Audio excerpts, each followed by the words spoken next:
¿Tienes trabajo? Felicidades. Aunque si tu empleo es en una empresa transnacional, quizá te quedes sin él.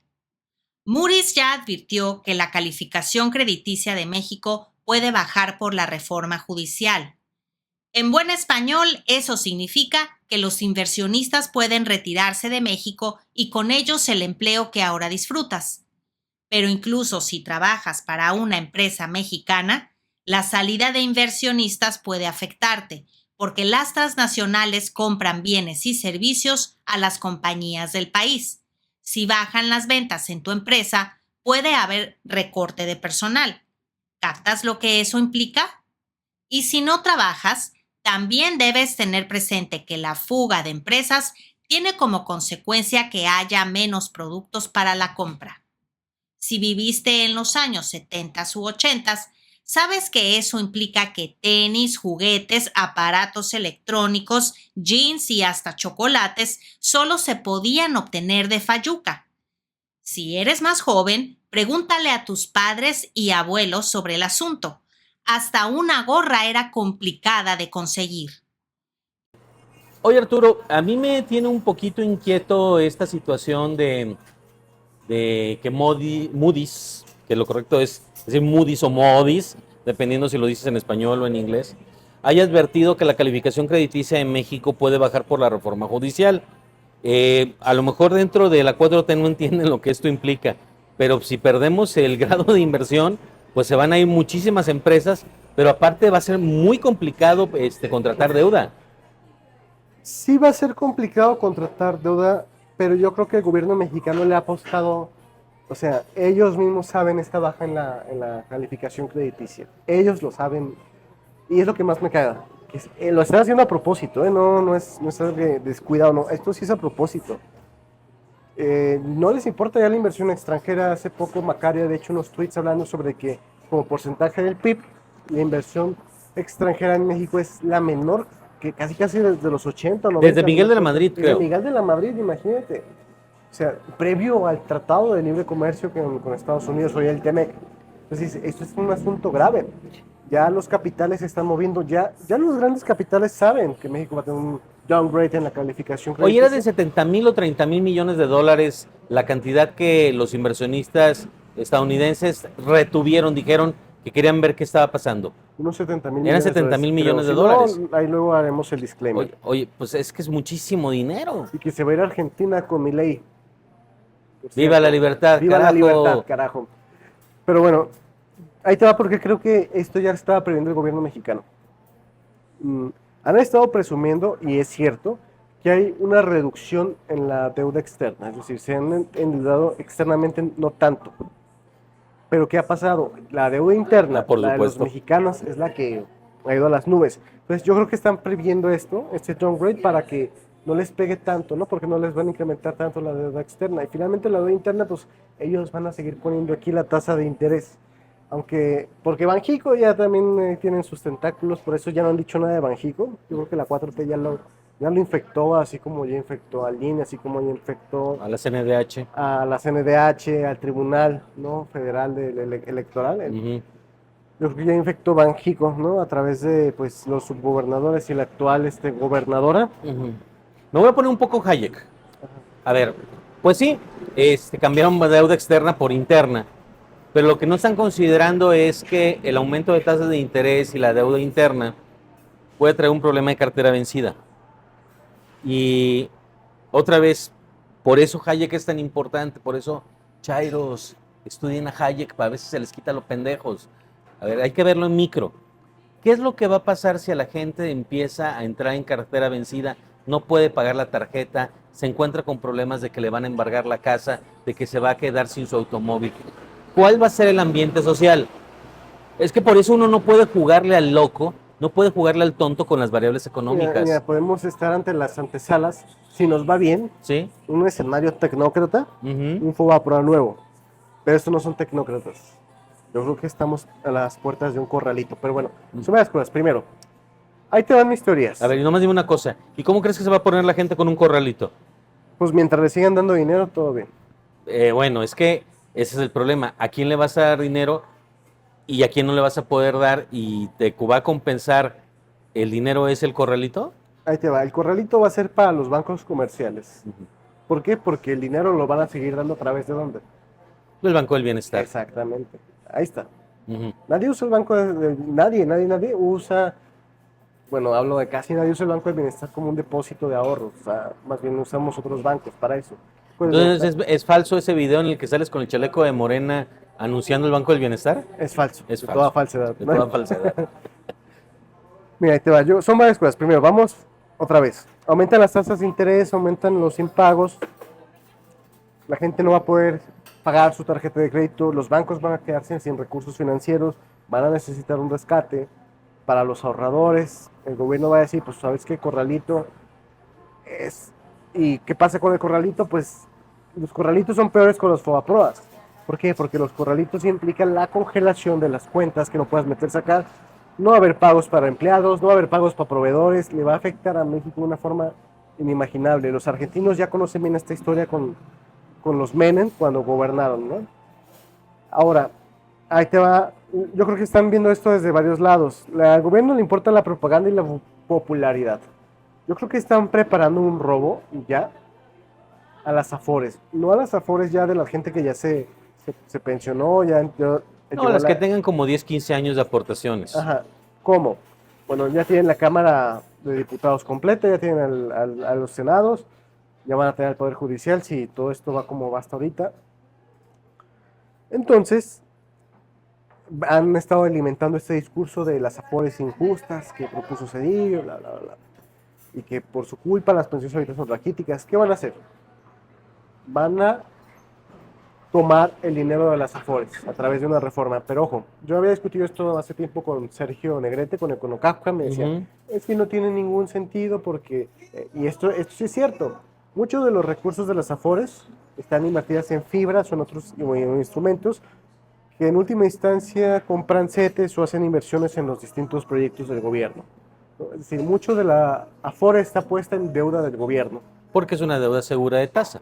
En teoría es una deuda segura, ¿no? Bueno, sí es. Pero ¿qué pasa?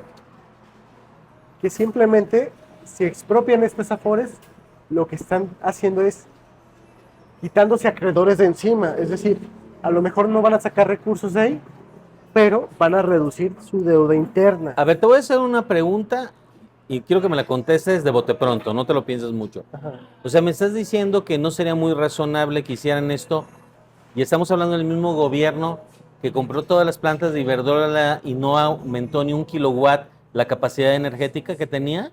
No, esto sí sea redituable para el gobierno, porque imagínate, del gobierno de tener una deuda que adquirió este año, cerca de 6-7 billones de pesos, imagínate que reducen su deuda interna a la mitad por haber expropiado las Afores. A ver, O sea, reducen a la mitad su deuda interna, o más.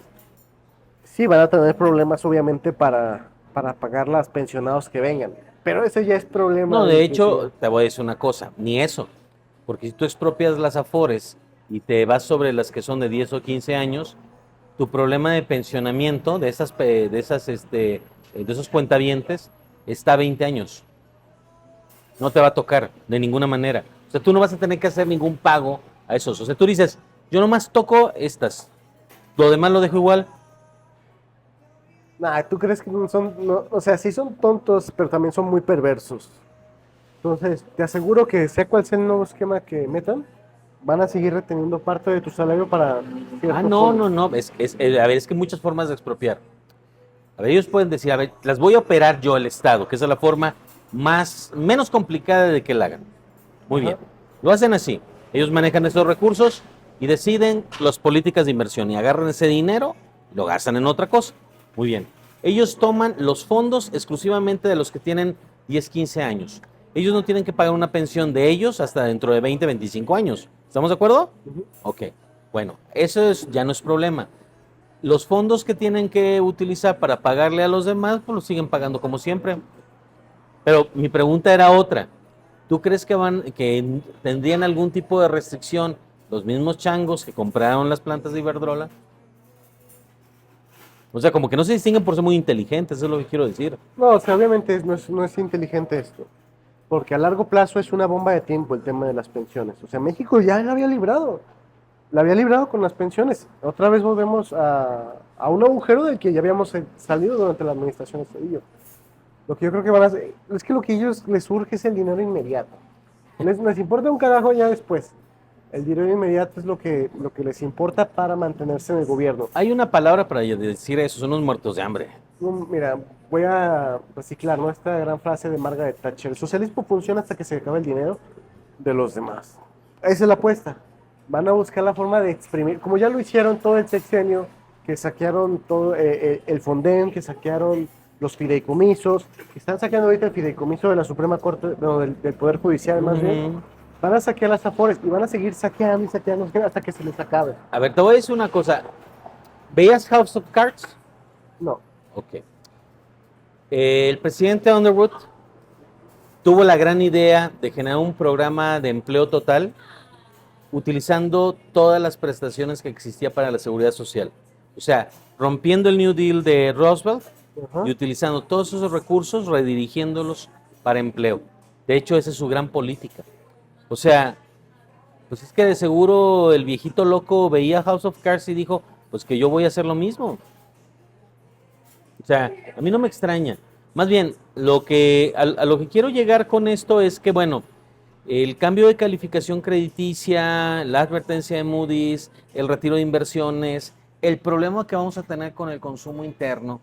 O sea, imagínate el regreso a un modelo en el que las cosas no se venden y que probablemente pues, no se venden también porque nos vamos a salir del TEMEC.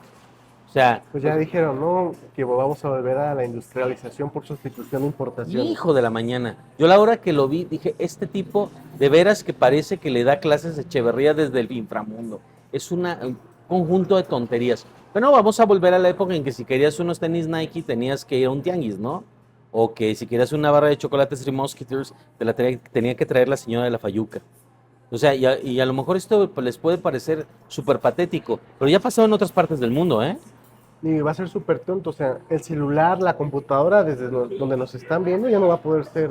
Pues ya no la vamos a poder actualizar, salvo que tengas un muy buen amigo y conecte en el ejército para que te permita traer ese tipo de cosas. Imagínate, dicen, no, pues es que aquí vamos a fabricar nuestras propias computadoras. No, válgame por... Van a sumar 2 más 2 son 5, matemáticas macuspanas. Matemáticas chairas, cabrón. Sí, ¿Qué? se ve un panorama negro, respecto a que si nos bajan la calificación crediticia, ya estamos explicando, ¿no?, va a haber una ola de desinversión, aumento de las tasas de interés para endeudarse, va a haber riesgo de impagos por parte de las personas de aquí que tengan su deuda con el banco, un posible corralito, la expropiación de las Afores. No, es un tema complejo. Esta reforma judicial nos va a perjudicar de muchos lados. Mira, yo le diría a los que nos escuchan, bueno, a lo mejor tú dices, yo no soy inversionista, no trabajo para una transnacional, pero si tienes un empleo nacional, estás en riesgo porque las transnacionales le compran cosas a tu empresa, y si disminuyen las ventas, hay reducción de nómina. O sea, tan solo, no creo que una persona tenga un solo producto que no requiera manufactura internacional. Y dos, que creo que es todavía más importante, yo creo que también, incluso si tú no tienes un empleo, no te encuentras en esa situación, te va a costar porque todo lo que quieras comprar ya no lo vas a tener. Eso también es un gran problema. Te van a decir los chairos, no, pues es que es mejor que aquí hagamos todo. Este sueño ridículo de la autarquía, en el que el país hace todo lo que produce y la madre, ¿no? Como vamos a consumir toda la gasolina que producimos o a producir toda la gasolina que consumimos, ¿no? Es una tontería. Ningún país nunca en toda la historia de la humanidad ha progresado y se ha hecho rico sin comerciar con otros países. Ninguno. Simplemente Estados Unidos tiene la balanza comercial que tiene porque sería hasta tonto que todo lo hicieran allá. ¿Cuánto te cuesta sacar un melón en México y cuánto te cuesta producirlo en Estados Unidos? Ahí tienes el ejemplo más claro. O los mismos automóviles, tanto que Estados Unidos depende de los autos mexicanos también. Sí, o de los chips que no todos se producen en Estados Unidos. O sea, en cosas muy sofisticadas y en cosas básicas, tú vas con el que es más eficiente para producirlas y ya le compras. Pero bueno, habría que recomendarles que leyeran la historia del lápiz, de la que habla Friedman, a ver si entienden. Sí, es muy buena historia, pero bueno. Países autárquicos, más o menos autárquicos, porque todos quiebran y se van a la pobreza extrema. Corea del Norte, Cuba. Y eso que Cuba depende un chingo de México ahorita y de Venezuela. Así que háganle ahí las cuentas. ¿Algo más? No, Antes de pues pasar- amigos, que chingue su madre López. Ya sabemos. Por 2. Pasamos al siguiente tema.